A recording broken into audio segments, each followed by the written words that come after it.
Hello, I'm James, and welcome to another Jonesing for Film theatrical review.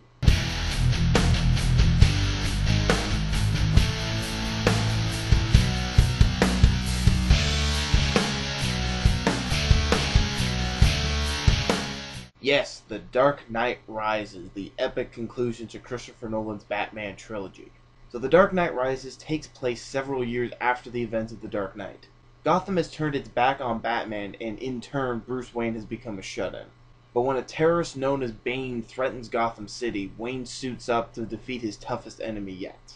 Now I'm just going to be forward and say I loved this movie. I have been anticipating this movie for nearly 4 years, and this film was definitely worth the wait.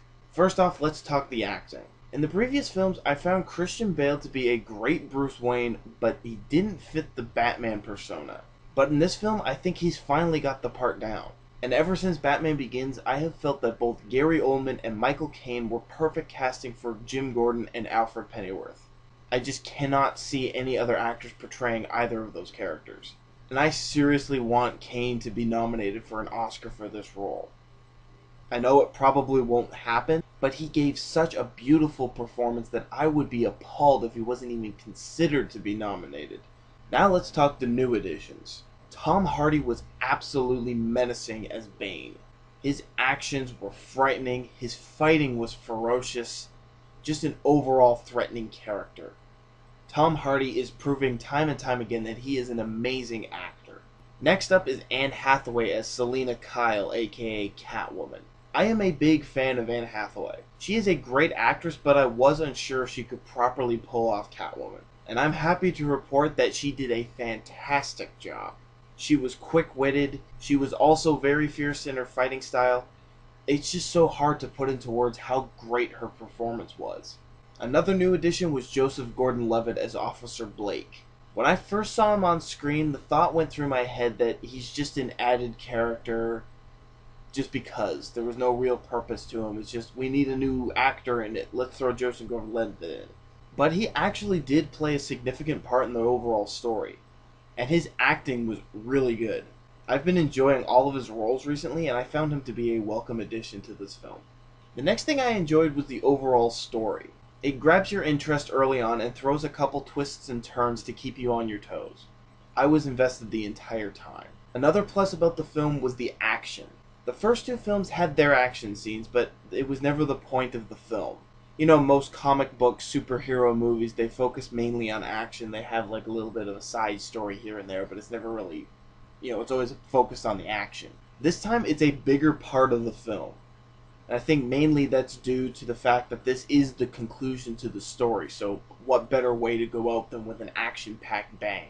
And the action isn't the point of the story either. There is all that character development, there's that story to it, but the action plays a much bigger role here. And it's also much more intense this time around.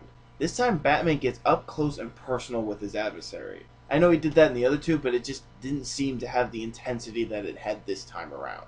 In fact, the overall intensity is high. The things that Bane does, oh man, some crazy stuff. Now onto the technical aspects. The cinematography is stunning.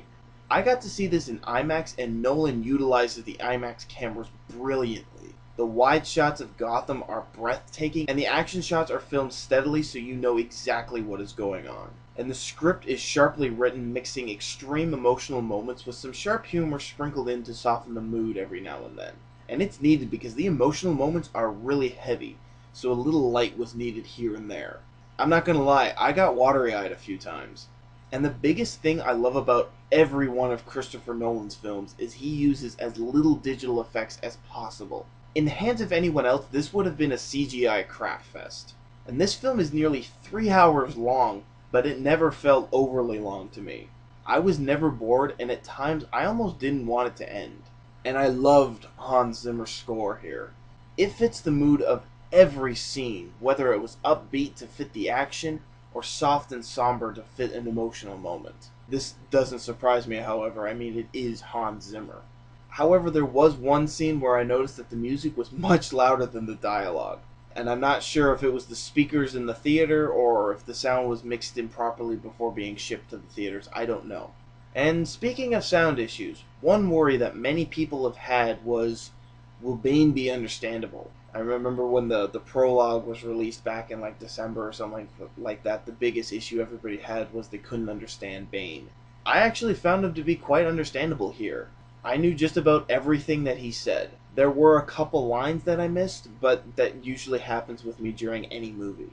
So I don't know if they did tweak it. I never got to see the prologue personally, so I don't know if they've tweaked the audio or what they've done, but I understood him.